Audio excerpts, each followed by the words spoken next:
اعوذ باللہ من الشیطان الرجیم بسم اللہ الرحمن الرحیم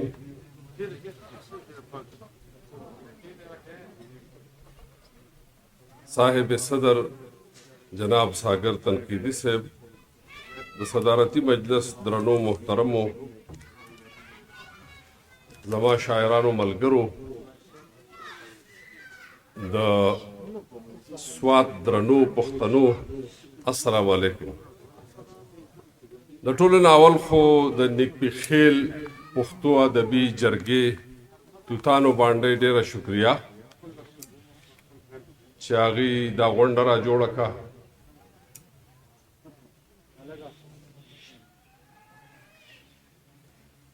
او ګوهر علي ګوهر او د هغې ملګرو ته ډېره مننه. او بیا په خاصه توګه کومو شاعرانو ملګرو چې زما په هکله نظمونه وویې چا پکې خبرې وکړې د هغې ډېره مننه. هغه ما ته د اسرار د تورو یو دوه شعرونه رایاد شوه وایي چې مه راځه خو مه وایه چې نه راځم، مه راځه خو مه وایه چې نه راځم، داسې خو څوک نه وایي چې نه راځي. او زه اسرار به یاره تا ته څه وایم، زه اسرار به یاره تا ته څه وایم، زه په څه پوهېږم ما له څه راځي. نو دا دوی چې کوم صفتونه کوي دا بس د دوی خیال دی، نور ما ته پته ده. ټول درته وایي اباسین یوسفزی، زه خو دې پېژنم چې نه سړی، ما ته پته ده زه څه یم. د هغې وجه دا ده چې پښتو ژبه چې ده دې ته د هر چا د خدمت ډېر ضرورت دی. زمونږ د ټولو ملګرو دا ټول د پښتو ژبې طوطیان دي، بلبلان دي، دوی لګیا دي په خپل خپل انداز باندې خدمت کوي او ډېر په اخلاص یې کوي. نه څه تمه لري، نه څه غواړي، نه څه وصولۍ، په خپل حساب لګیا دي کار کوي. او زه دا خبره ډېره په دعوې سره کومه چې په پښتو باندې د ټولو نه زیاتې پیسې ما ګټلې دي، خو په پښتو باندې د ټولو نه زیاتې پیسې ما لګولې هم دي.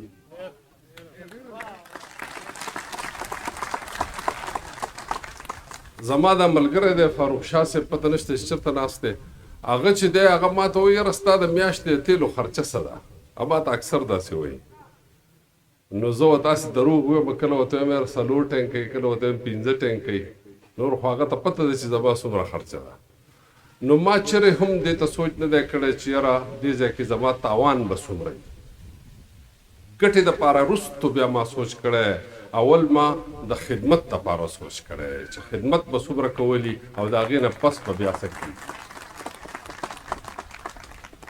دا ټول زما ملګري ګواهان دي. قیس صاحب ته به ډېره خفته وي، بابا ته به ډېره خفته وي،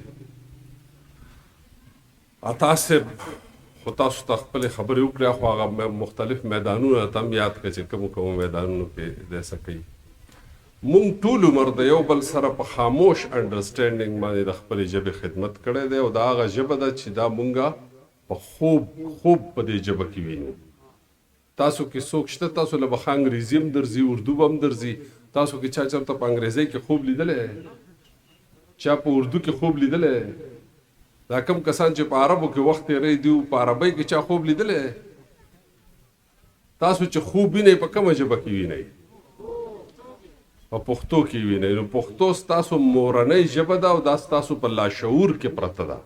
نو د دې په تاسو حق دی. او تاسو نه چې کله تپوسونه کېږي هر ځای کې، نو هغه ستاسو نه ستاسو د نوم، ستاسو د کلي، ستاسو د قوم، ستاسو د وطن تپوس کېږي چې کوم ستا پیژنګلي ده. دا نو چې ته خپلې پیژنګلۍ نه لرې وتښتېدې خو ځان دې خراب کړو. نو د خپلې پیژنګلۍ نه به لرې نه تښتو. ما یو ځل یو خبره کړې وه، امجد علي سورج راته رایاد کړه. نو امجد علي سورج یو ګران ډېر ښه وچلو دا سټیج، مونږ خو پې پوه نه شو، خو په چل ول کې دا دومره غټه قافله سر ته ورسوله.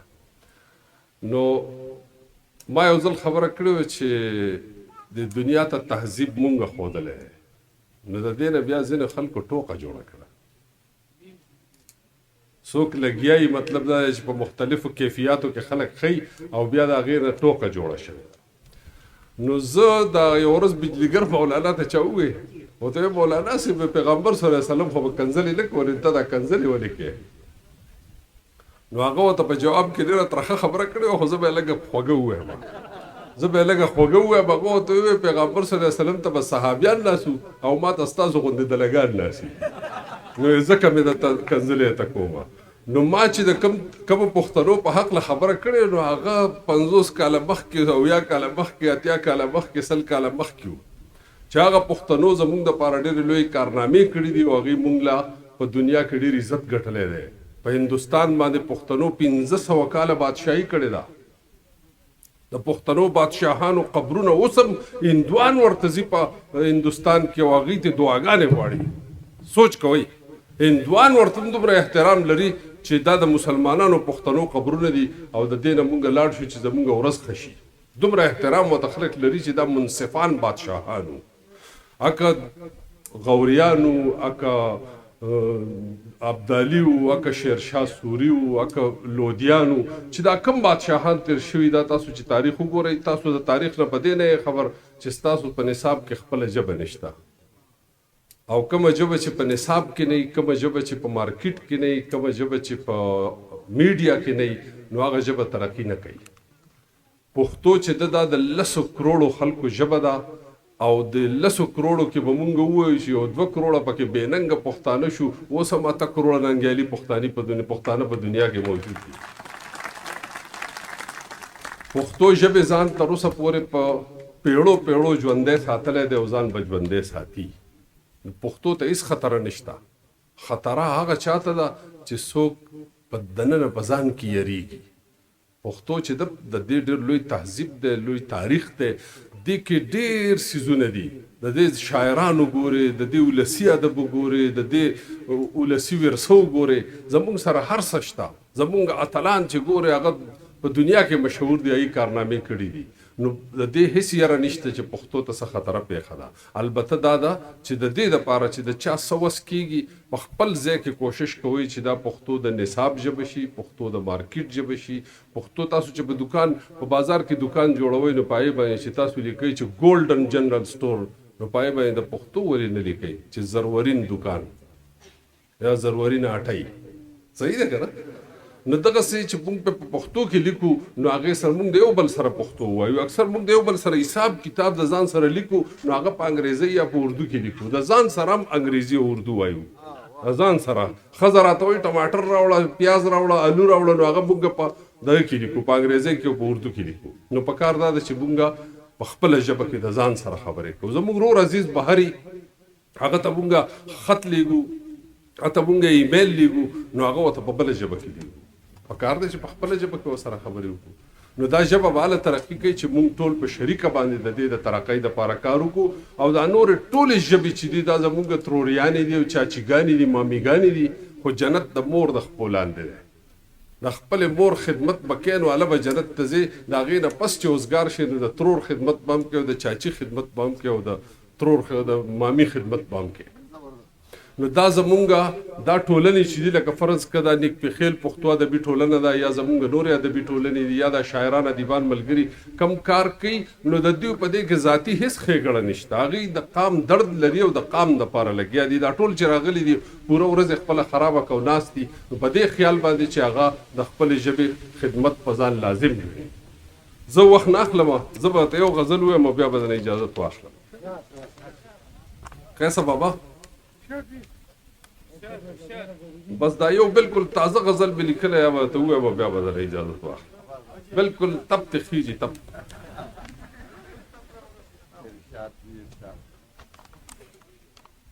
چې ستوری یم که اسمان یم زه، چې ستوری یم که اسمان یم زه، چې د سپوږمۍ خواته روان یم زه، چې ستوری یم که اسمان یم زه، چې د سپوږمۍ خواته روان یم زه. او ښکلی چې ووینم وبوږنېږم، ښکلی چې ووینم وبوږنېږم، لا اندازه کېږي چې ځوان یم زه. ښکلی چې ووینم وبوږنېږم د بابا د طبیعت شعر. ښکلی چې ووینم وبوږنېږم، لا اندازه کېږي چې ځوان یم زه او زما قسمت کې بلنګي پرته ده زما قسمت کې بلنګي پرته وه په پلار نیکه د کلي خان یم زه مننه دي زما قسمت کې بلنګي پرته وه په پلار نیکه د کلي خان یم زه او چې پښتانه په یو ډګر ودرېږي چې پښتانه په یو ډګر ودرېږي د هغه ورځې په ارمان یم زه